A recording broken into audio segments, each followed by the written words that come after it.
What's going on, y'all? I'm out here in the shop working on these Foxbodies, and today I'm going to be putting a vented catch can on this Foxbody behind me. If you're wondering what a vented catch can does, it does multiple things, but the first thing, and what I think is the most important, is it will vent to atmosphere, and that's really important in a supercharged or turbocharged application. And this car doesn't have a supercharger or a turbocharger on it yet, but a catch can does other things as well. It keeps oil vapors and contaminants from getting into your intake. So that's important in any application. And you don't need a whole lot of parts to do it. All you need is your vented catch can. And I just get this one off of Amazon. It works really well. But the other thing I do is I go to the auto parts store and I get a new PCV valve and about a 6-foot length of hose that fits that PCV valve. But guys, as usual, I rambled on too long. So let me shut up and let's install this catch can. I got this catch can right off of Amazon. You can get it with hose. I prefer to get it without hose because I just like to run the hose a certain way and I like to have a certain size. Let's see what we got. So this is a media that goes in the catch can itself to catch your vapors and things like that. We have all the fittings for the catch can, and we're going to use one that is the same size as the PCV valve, so that'll be that set right there. This is the filter. This is the bracket, if I can get it out of here.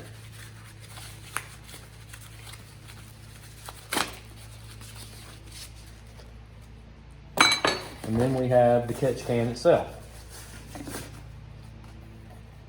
So it does have an in and an out, and that's important because you're going to hook it up a specific way.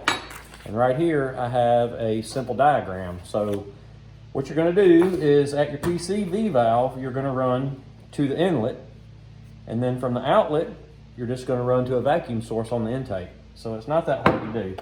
And then in here you've just got the O-ring that seals the can itself and a few other miscellaneous things that we may or may not use.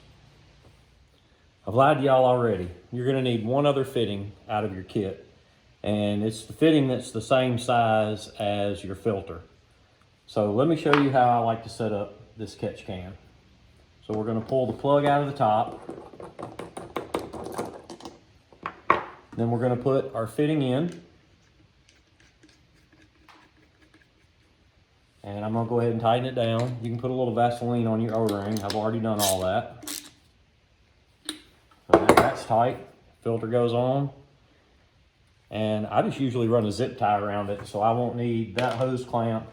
I don't use those hose clamps, and I don't use their mounting hardware, and I do not use this bracket because where I mount this, I'm limited for space, and there's a brake line and some other stuff up there. But I'll show you how I do mount it and where I mount it.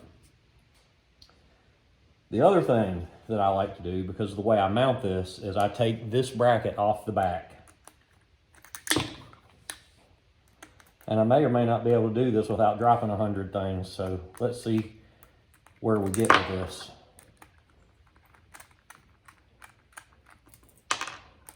So what I do is I take this bracket and I flip it. So it's going to be mounted like that. But in order to do that, this area right here, I've got to grind these two edges down on either side because the bracket will not go up high enough to fit in the old mounting location. But when you grind these two parts down right here, it'll let it sit up flush where it needs to.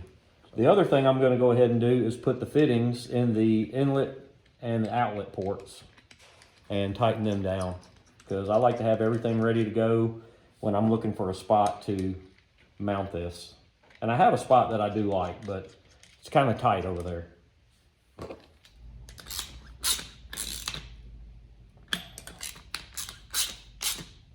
So now the catch can is ready to go. As soon as I get this grinded down and this bracket fits. That's the only area that I had to grind. It's not a big area at all. And you can see it's nice and flat now. So my bracket, I can flip it and it'll sit flush against there because now this is the part I'm gonna mount and it's just gonna make it a lot easier because where I put this, there's not a ton of room. And you can paint this if you want. This is aluminum, so it's not gonna rust. And it only took me like 2 minutes to do that on a bench grinder. So I'm gonna get this bracket mounted the way I want it, and then we're going to figure out where we're gonna put this. I've got a disclaimer right off the bat, guys. If you have your emissions stuff over here still, you're not gonna be able to mount this catch can over here. But if you don't have your emissions stuff, this is a perfect place to put this. And there are actually 2 existing holes right here that are on every Foxbody that I have seen. And I generally use the bottom hole, and I always like to test fit it anyway. But you can see right there, that is a perfect spot. I've got room all around. My hinge is not gonna hit. I'm below my strut, so that's a good spot for it. Now, if you're wondering how I'm going to turn this blind hole into a threaded hole, it's with this tool right here. This is a Riveter tool, and they are fairly cheap. I got this from Harbor Freight for about 20 bucks, and I use this a lot. And the way that it turns a blind hole into a threaded hole is with this little insert right here. And this is gonna fit on the end of the Riveter tool. And then when you compress it, it's going to clamp down and put a shoulder all the way around this inside the hole. So it's going to tighten this riv nut up in the hole. And when you put a screw or a bolt in there, it won't spin. And I'll show you how it works. And this one from Harbor Freight, it comes with 4 different sizes. You can use a number 6 screw, number 8 screw, number 10, and actually a 1/4 inch bolt. But I'm telling you guys, if you get one of these, you're gonna use it more than you think. You're gonna have to expand this hole because right now, it's not big enough for my riv nut to go in. And what you wanna do is you wanna get a bit that is big enough so that your riv nut can go in, but small enough to when you clamp down on it that it will lock down and it won't just spin in the hole. And I can't tell you the drill bit size because the riv nuts you get might not be the same size riv nuts that I have.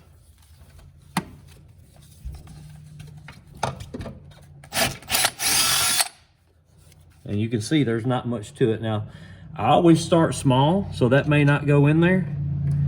And it needs just a little bit more. It's almost big enough. I'm actually gonna change bits to the next size up.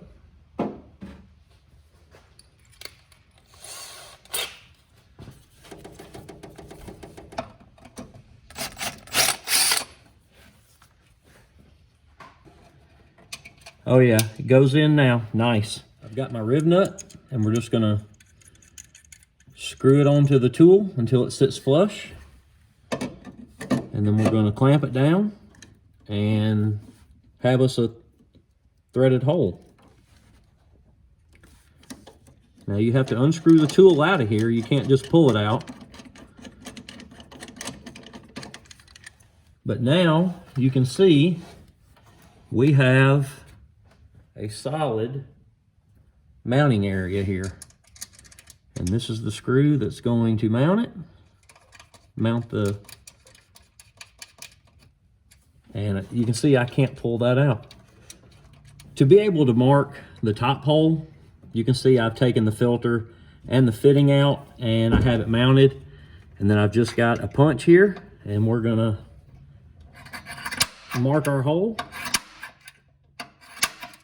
Then I'm gonna take everything back off, drill the top hole, put a riv nut in it, and hopefully mount it for the last time. Okay, everything went well, got it mounted, it's pretty solid. Now all I have to do is run my lines. I already have my PCV valve installed with a length of hose, and it's gonna run to the inlet side. I'll cut that to length and get it done. And then this is gonna run from the outlet side to a vacuum source. So I'll get that cut to length and installed, and then it'll be done.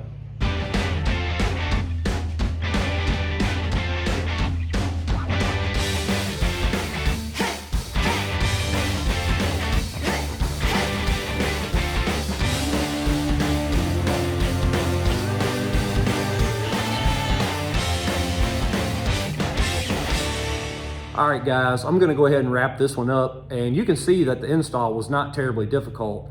The main thing is having that riv nut gun so you can get your catch can mounted. So I would say you could probably do this whole install for less than $100, even if you had to buy the riv nut gun. And the catch can with the breather on top, it provides multiple benefits that are good for naturally aspirated cars, supercharged cars, and turbo cars. Hopefully this helped you get through it. But guys, as always, I'm busy, so I'm out.